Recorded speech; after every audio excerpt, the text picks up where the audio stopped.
हम अहाँ सबके एकटा मैथिली गीत बिसहर के सुनबै छी काल्हि पाबनि अइ, तो अहाँ सब सुनी जाए लाइक जरूर करब।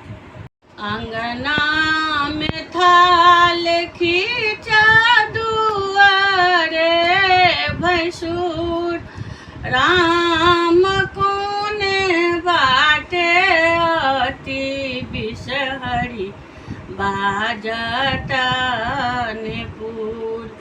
राम कोने बाटे अति बिसहरी बाजतनपुर।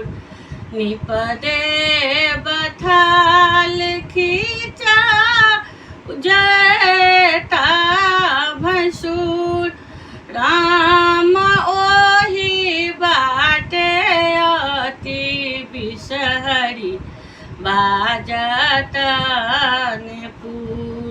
राम ओही बाटे अति बिसहरी बाजतनपुर।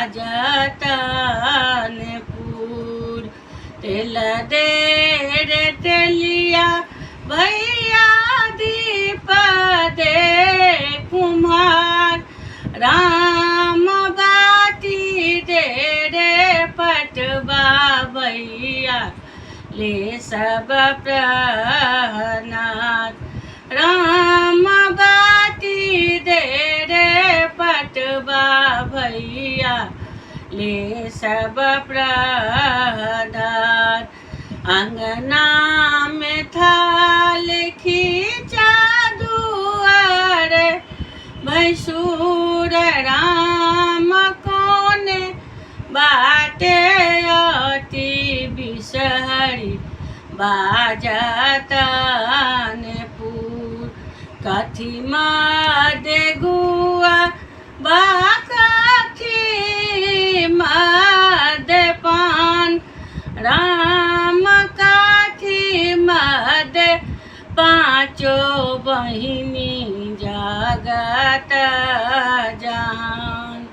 राम कथी मदे पाँचो बहिनी जानत जहान। फल मदे गुआ बनई वेद मदे पान। राम फूल मदे पाँचो बहिनी जानत जहान।